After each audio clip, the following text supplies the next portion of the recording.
Many times and in many ways of old, God spoke to our ancestors through the prophets.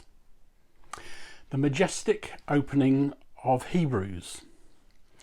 It may say the letter to the Hebrews in our Bibles, but this is not a letter but a formal speech full of literary flourish and style. This is a grand oration. The ancient world loved speeches and admired orators.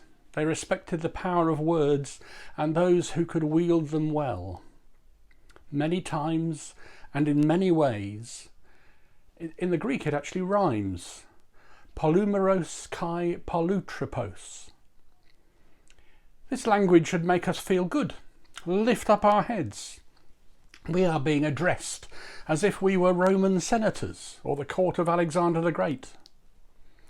God spoke to our ancestors by the prophets, but in these last days he has spoken to us by a son. Our ancestors, Queen Victoria, Isambard K. Brunel, Charles Dickens, Charles Darwin, Ernest Shackleton, Scott, Churchill, Elgar, and with a lurch it switches to us and a son, Jesus Christ, of course. Chapter 1 is all about Jesus, and most of it is simply bigging him up. You've heard of angels, archangels. They're nothing. To which of them did God say, "You are my son"? Now, we're used to Jesus being praised. We have any number of hymns and songs that lift him high.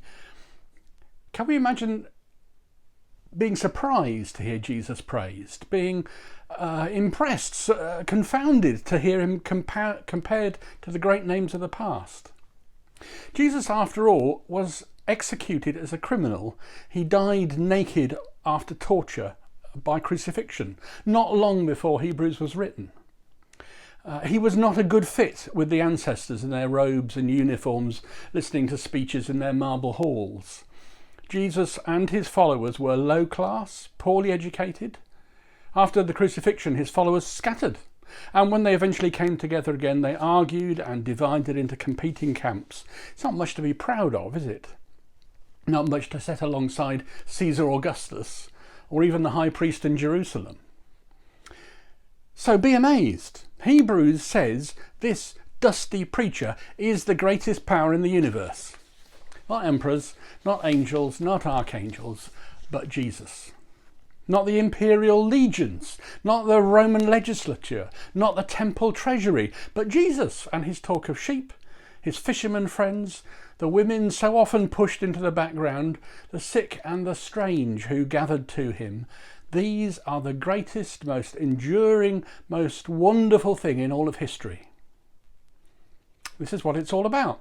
Not the generals, or the emperors, or the presidents.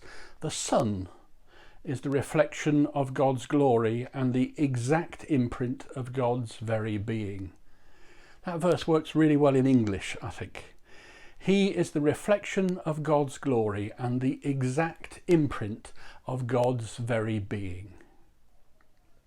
Jesus and some woman at a well. Jesus and no one's armies. Jesus with his questions and his mystery trips round the villages of the Galilean countryside. Jesus and his wonderful friends Judas and Peter and Zacchaeus, the bent taxman he forgave. It should blow our minds, this panegyric to Jesus. And here's the thing. If Jesus is the best and finest thing ever, does that put us into the picture? You see, Jesus doesn't just happen to have followers. He calls people. He enlists them. He engages with them. He pulls them out of the crowd. It's what he's all about. He is for people. He is for us. And if he is right up there and then some, are we up there too? Not me, obviously. We must all say that. But collectively, the people who gather round, the church, the army of little people, the limpers and the losers, are they somehow, like him, astonishingly far above everything else on earth and all angels too? Hebrews makes you dizzy. We've been given a very different snippet of a reading, a story to go with this. Luke's version of the calling of Levi. Jesus calls this tax collector, who immediately gives a banquet, and Jesus is there.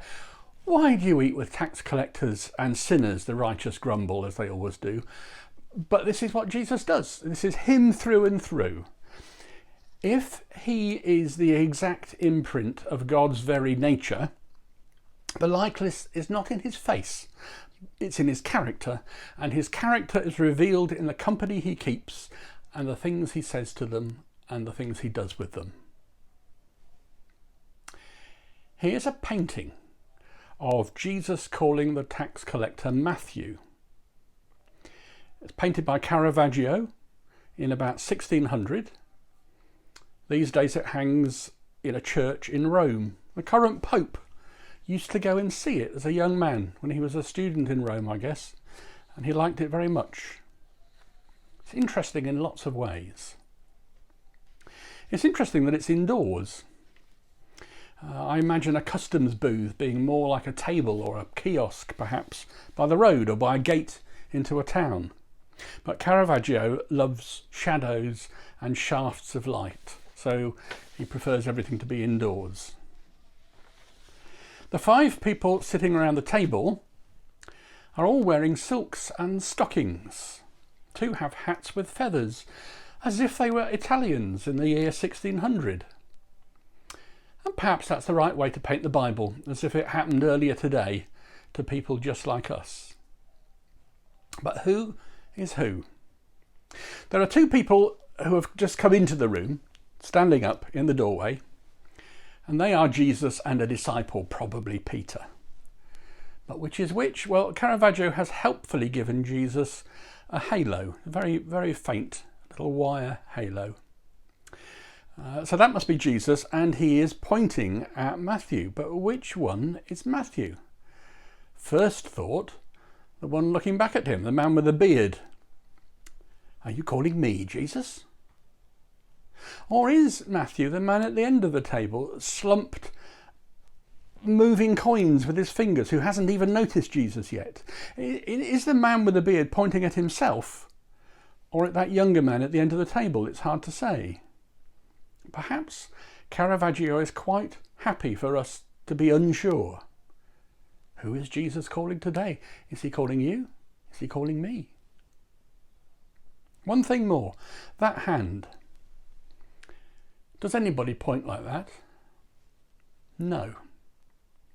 But there is another hand, just like that, a mirror image of that one, also in a church in Rome, painted a few years earlier by another man with, as it happens, the same first name as Caravaggio, because Caravaggio's first name is Michelangelo, and the man we call Michelangelo Buonarroti really, painted the Sistine Chapel, and up on the ceiling is the hand of Adam, the first human, being touched by the rather pudgy hand of God the Father.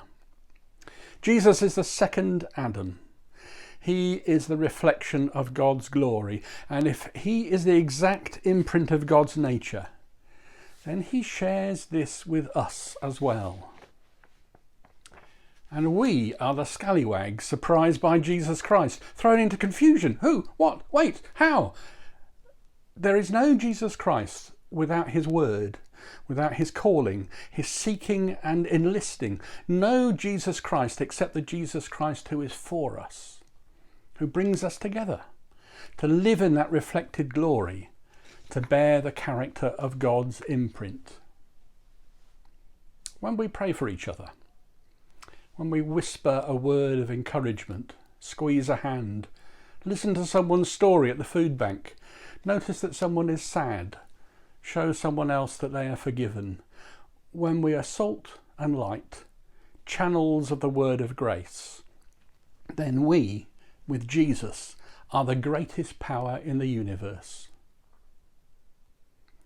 At our baptism, God says to each of us, as he said to Jesus in the Jordan, "You are my beloved daughter, my beloved son.